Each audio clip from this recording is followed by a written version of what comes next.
Hazards exist in every workplace, but how do you know which ones have the most potential to harm workers? By identifying hazards at your workplace, you will be better prepared to control or eliminate them and prevent accidents, injuries, property damage, and downtime.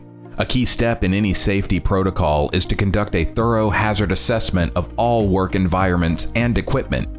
In a hazard assessment, it's important to be as thorough as possible because, after all, you can't protect your workers against hazards you are unaware of. Avoid blind spots in your workplace safety procedures by taking into consideration these 6 main categories of workplace hazards. The meaning of the word hazard can be confusing. Often dictionaries do not give specific definitions or combine it with the term risk. For example, one dictionary defines hazard as a danger or risk, which helps explain why many people use the term interchangeably. There are many definitions for hazard, but the most common definition when talking about workplace health and safety is a hazard is any source of potential damage, harm, or adverse health effects on something or someone. Harm is best defined as a physical injury or damage to health, while a hazard can be any potential source of harm to a worker. Basically, a hazard is the potential for harm or an adverse effect. For example, to people as health effects, to organizations as property or equipment loss, or to the environment. Sometimes the resulting harm is referred to as the hazard instead of the actual source of the hazard. For example, the disease tuberculosis might be called a hazard by some, but in general, the TB-causing bacteria would be considered the hazard or hazardous biological agent. A common way to classify hazards is by using the following categories. Biological hazards, which contain hazards such as bacteria, viruses, insects, plants, birds, animals, and humans.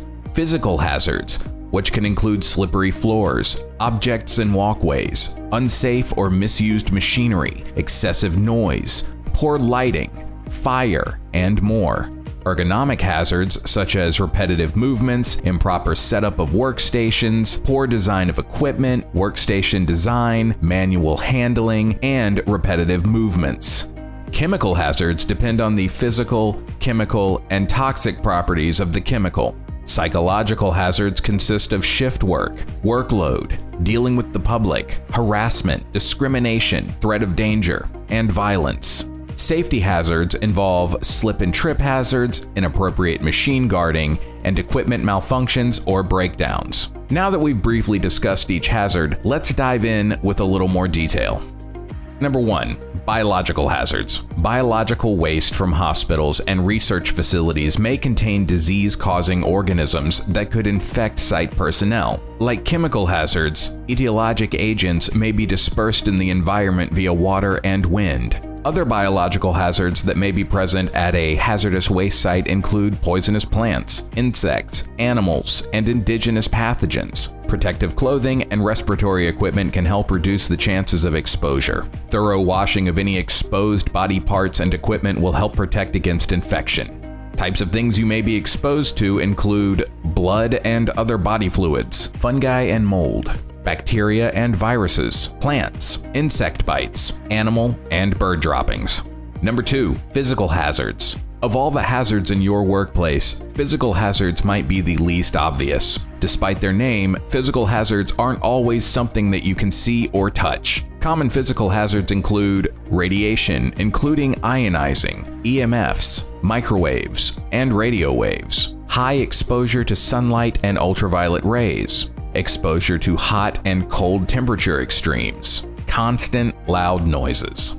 Number 3. Ergonomic hazards. Ergonomic hazards occur when the type of work, body positions, and working conditions put strain on your body. They are the hardest to spot since you don't always immediately notice the strain on your body or the harm that these hazards pose. Short-term exposure may result in sore muscles the next day or in the days following exposure, but long-term exposure can result in serious long-term illnesses. Ergonomic hazards consist of improperly adjusted workstations and chairs, frequent lifting, poor posture, awkward movements, especially if they are repetitive, repeating the same movements over and over, having to use too much force, especially if you have to do it frequently, and vibration. Number 4, chemical hazards. Chemical hazards are present when a worker is exposed to any chemical preparation in the workplace in any form, solid, liquid, or gas. Some are safer than others, but to some workers who are more sensitive to chemicals, even common solutions can cause illness, skin irritation, or breathing problems. Be sure to beware of liquids like cleaning products, paints, acids, solvents, especially if the chemicals are in an unlabeled container. Vapors and fumes that come from welding or exposure to solvents.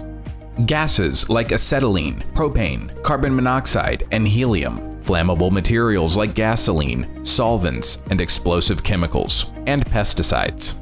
Number 5, psychological hazards. Good work is good for people's mental health and well-being. It provides structure and purpose, a sense of identity, and opportunities to develop skills and increased feelings of self-worth. There are some circumstances, however, where work has undesirable impacts on health and well-being. Psychological hazards can include bullying in the workplace, fatigue, mental stress, overseas work, remote or isolated work, workplace changes, workplace violence, or customer aggression.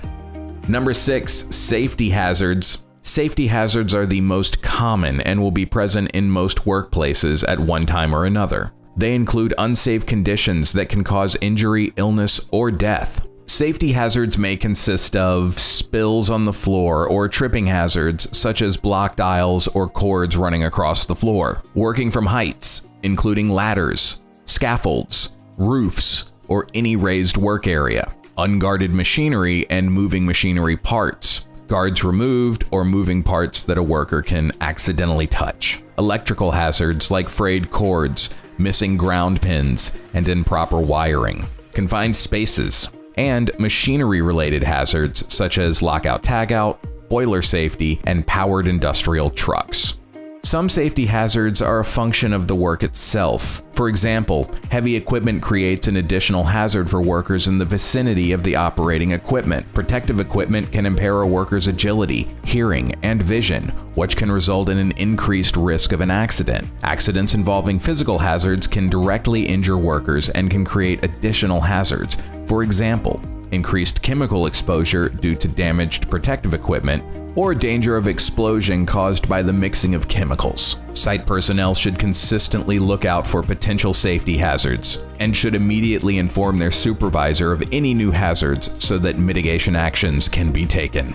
This wraps up our top 6 workplace hazards. Be sure to hit those like and subscribe buttons and leave a comment below letting us know what the most common hazards at your workplace are. Stay safe, and we'll see you next time.